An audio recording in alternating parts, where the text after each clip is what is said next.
Southeast Pit Report, sitting with my good friend Matt Baird from the Arkansas rock and roll band Spoken. How you doing, Matt? I'm good. All right, it's good to hear. You guys had a nice little drive-in today, coming from the mountains and all this wonderful stuff. It's beautiful. I love crossing into central Tennessee across the mountains. I love it. Except for the crazy truck drivers. The crazy semi-drivers and redneck pickup trucks. That's right. So for all readers and followers and stuff who have been living under a rock for the last 15 or so years and have never heard of you guys, who is Spoken? What do you guys all about? Spoken is a hard rock band that started when I was 19 years old in Fayetteville, Arkansas, and since then I'm the only original member left. I live in Des Moines, Iowa. I have for I guess almost 13 years, so no one's from Arkansas anymore. We tour as much as possible. I mean, anywhere and everywhere. That's 100% accurate. Much like the horse behind me. Yes. We were going to do this video in another location, but Matt has requested that we do it in front of this mighty stallion out here outside of Ground Zero in Spartanburg, South Carolina.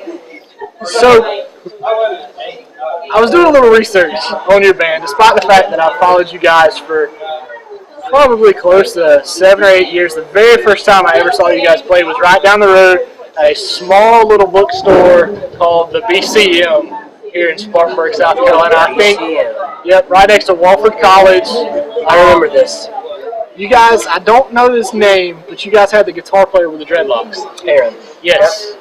And he had this very masculine snowman mug that he liked to drink out of that night.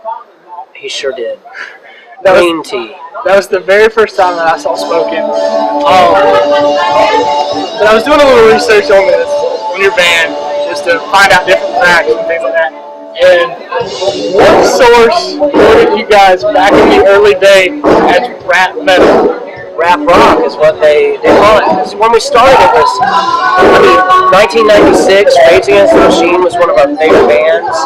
But we also listened to 311, Downset, and then that was right around the time frame when POD came out with Snuff and Punk. So we were fans of all those bands, and so that's what was coming out of us. We were writing rap rock. The thing was, during the writing process, we were a band about 9 minutes before we signed our first deal, and we had 23 songs that we sent into the label. They picked the songs that were more rap rock, even though we had started to branch into more just melodic hardcore because of Rage Against the Machine and 311. They're like, hey, the songs. And we're like, okay, cool. We're just stoked that anybody cared to put us on a label. Yeah. So we're okay with it. Let's do it. I have to ask, who was the rapper of the group? It was me. You were the rapper of the group? I did it poorly, but it was me.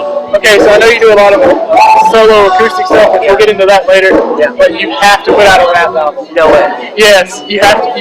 I will let you come to our studio and record a rap album 100% free if you would just let me record a rap album. I couldn't rap then. There's no way I could rap now. If you said, hey, come do a country album, done. Okay. I think that'd be awesome.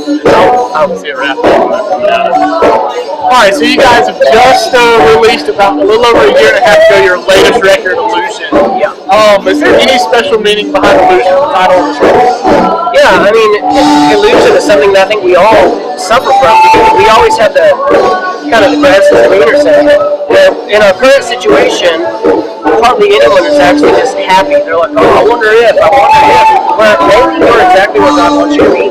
Maybe you're in a really good spot. But too often, that song was more about broken relationships. Someone being like, I wonder what it would be like to be with that person instead of my wife. I'm like, no. And so that's what that song deals with. It's just, if you're married, stay with your wife. I mean, you married her because you loved her and cherished her.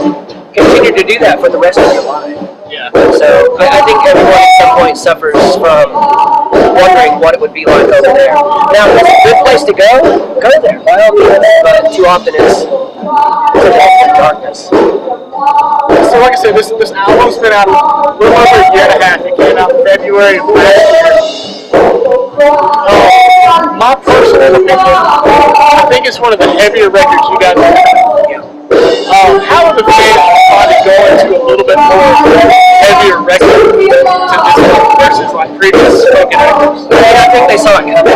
I mean, I think it's like, with like the self-titled, we had, History Erased on there, and I guess maybe it was Last Chance to Breathe and Bitter Taste with Boy from Home. So it was a progression. The thing is, on Illusion, we had the heaviest stuff we've ever done, but yet Calm the Storm is one of the most pop accessible melodies. And the thing is, Stand Alone, the heaviest, fastest, whatever, and Calm the Storm, I recorded vocals on both of those the same night. Like, we finished them that day and recorded the same night, so it bookended the record nicely. So, Illusion was your first record off of Tooth and Nail. For anybody who's followed you guys recorded 3 records with Tooth and Nail. This record was like 4 years in the making. Would you say that this record here was easier or harder to write, being an independent record, being something that you guys took your time and done over the span of that 4 years, or was it something harder to do without the backing of your label? I don't really know, because it was a luxury to be able to spend so long doing it, but it was also really hard because we lived, at that point, 3 different states, toured 8 months out of the year, so we would try to hit Nashville to record a song about every 3 weeks or every 2 months, whenever we could route through. So it was really hard to actually be there for like a month straight to record an album. But I think also because we would be there for short amounts of times, we would take these recordings with us and figure out what we should change, what we wanted to change. We were able to be more intentional with what we were writing, and we couldn't do the same record that we'd already done before. And that's why Illusion is so different. It is a throwback to our older records, but it's also, we broke new ground for spoken, and that's what will need to be done with the next record too, of just taking what we learned during the writing and recording process of all of those records, and then expanding it on Illusion, and then what are we doing now? So let's go like pre-Illusion. When you guys filled your contract with Tooth and Nail, would you say that was kind of like a crossroads for Spoken, saying, what does the future hold for us now? Because you had fulfilled your contract with Tooth and Nail. It was, did we sign another deal with them and be locked in for another 3 records or another record or whatever? Or did we just do our own thing?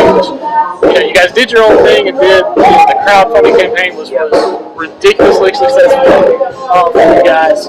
Would you say that was kind of like a crossroads for you guys to kind of decide what the future held for Spoken? Yeah, I think it was something that, because we'd had some lineup changes too, because Oliver, our drummer, was on the self-titled record, but then it was just him and us, and he had joined the band right when we started finishing up writing and recording that record, so he was new to it then, and so it was something that we needed to recreate what we were doing, and I looked at it as like the same thing with Living Sacrifice. There was they switched lead singers, after DJ, and then Bruce came in, and Bruce was going to be the singer and play guitar, and so Reborn fit perfect with that record that they came out with when Bruce was the singer, because it was a rebirth of Living Sacrifice. It was the same way with us. Illusion was a rebirth of our band, because there's not a lot of bands that at that point have been able to exist for 16 plus years and even get signed to a record deal. And the fact that we were able to sign to E1 for a 1-album deal was unheard of. And so we just looked at everything like a huge blessing, and like, thank you, Jesus, for another opportunity, because that's what it was. Because with the lineup changes, we could have easily just kind of laid down and died. People would have expected it. You see a lot of times, like you said, with bands, they do lineup changes, they finish up a contract with a label, and you said, you know what, we've been doing this for 16 years, this time to move on. I think it would have been pretty easy for you guys to say, you know what, let's just throw the towel in, let's just go off on a good note for the records that we did, but you didn't, and you're still here. Still here, and and the thing is, right now we're kind of back in that same situation. Right now, I'm the only actual member of the band. Right now, because I had a couple guys leave, just life changes. One of them got married, and I had known he was leaving for 6 months. We had talked about it a lot, but it was something else in his life. He had given all of our drummer had given 7 years of his life, unwavering dedication, devotion. He wrote a huge part of the Illusion. He was even playing guitar where it's like he was a drummer, but he's like, I'll learn guitar, right? And so that's what he did. And so that was a time where he needed to move on. And so he did. And then Kay, our bass player, left a couple months ago. And people are just at stages in their life, and people are like, well, why is everyone leaving? It's like, you tell me how many people stick with a job for 5, 7, however many years when it comes to like their different stages in life that they hit. And so I don't blame anyone from leaving the band ever. I don't blame anyone. I'm just like, cool, I like you more as a friend than a band member. I care about you more as a friend than a band member, so you need to do that. The same way, if I felt like God wanted me to stop doing spoken, I'd be like, all right, God, thank you for over 18 years of being able to do this. Yeah. But I don't think that's the case. I don't think God is done with spoken. Therefore, right now I have guys that are playing. They're going to play the rest of the fall. They're great players, great dudes. They love Jesus. Let's do it. It's the same as it's been, throughout the history of spoken. The focus of spoken and the mission is the same, and that's to tell people that Jesus loves them and has a plan for their life. So that's going to be the same message no matter who's playing in the band. And so until God says to be done, I would be a very unhappy, much older man when I died. It's funny that you say that about life changes. Yeah. Because like my next question that I had written down is, it's funny how God puts things like into play. Like you had no clue what my questions were going to be here tonight. You had no idea. We've known each other for several years, through different venues, things like that. But you guys have spoken, like you said, probably one of the hardest working bands on the planet. You tour nonstop, anywhere and everywhere that'll have you. Whether it's a coffee house, whether it's a tour with All Beat, playing sold out shows every night or whatever. But then when you're not touring with Spoken, you're doing your own solo thing. Yeah. But here's what I think is so cool about that is not that you're doing your solo music, because your solo music's great, but a lot of times when you get to go on the road with your solo music, you get to bring your wife and kids with you. I do. It's the best thing. For those of you who don't know Matt, doesn't know about his family, Matt's married and had 2 little boys. Okay? I've got a 5-month-old son at home, and it kills me to leave and go shoot a concert festival for the weekend or something like that. But this man here is touring throughout the year constantly with the band, but then also is able to bring his family on the road with him when he's doing his acoustic tours. How is it to bring your family on the road? Incredible. Like it's something that luckily my family travels amazing. And like when we do acoustic tours, it's like get home from a tour of Spoken. I might be home a day. I grab the family and we take off. We travel in my Honda Pilot, so it's like it's a family of 4 taking off for a month. The last tour we did was a month long, and I'm not saying that my boys don't get to this point. They're at this age where they like to bicker sometimes, but for the most part, they get along great. But you coop anyone up in a car for a 6-7 hour drive during the day, at some point, they might want to go a little crazy. But I love it. I love it. I mean, on the last trip, my oldest son, Jackson, and I, we just took off walking up a mountain because we could. We're like, hey, you want to go up here? It's like, let's go. So we took off, and, I had a show that night, so we had to get back. But it was just great. I get to take it's what I call workcation. I mean, I'm playing shows almost every night, so it's something that there is a juggle, there is a balance of family time and shows or whatever. But the fact that they get to see why I'm gone all the time, and they get to meet these people that I've known throughout the years, it makes it make more sense to them. Like, this is what I do. Yeah. At the same time, the songs I've written about my wife, these people can finally meet my wife and who these songs are about. And so I love it. It gives a whole new perspective to boys that, Daddy's just not a rock and roll singer, right? I've had the privilege of not only talking to you, but I've talked with John Cooper from Skillet, and we've talked to Maddie Montgomery from For Today, and Skillet they tour. You guys in Skillet are probably on the road more than anybody I know, and Skillet, Corey Cooper, their guitarist, John, and the lead singer and the guitar player, their husband and wife, and so their kids are on the road with them all the time, and so. Both of those bands that I've got to talk to have said the same thing about their family, that, their family's the most important thing. Yeah. That all this is great, but at the end of the day, it's all about them. Honestly, and it is. I mean, at the end of my life, if I look back on everything that I've done with the band and whatever, if my boys do not have a sincere love for Jesus, I have failed as a father. And if I haven't done everything I can to help lead them with my wife and to lead my wife, I've failed, and it's so hard because you have so many things that you're trying to balance and things that have to happen in the music industry in order to even still be alive in it. Yeah.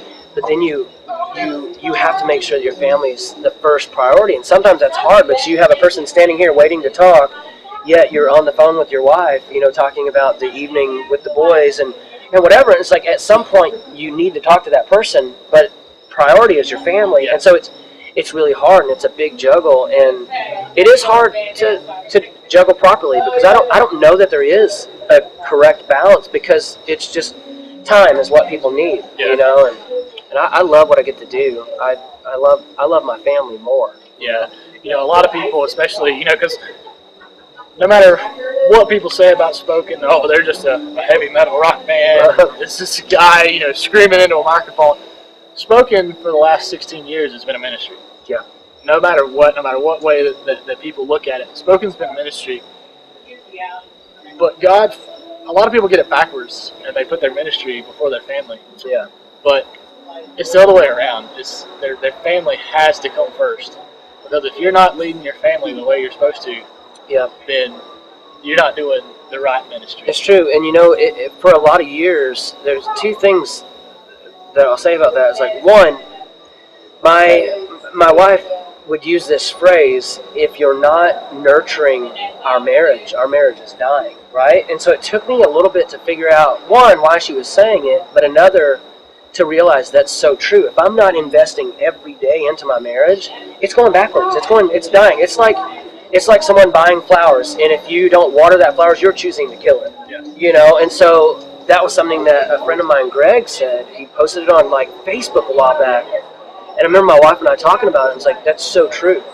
If you choose to buy flowers and then choose not to take care of them, you also choose to kill them. I'm like, wow, and so that's crazy.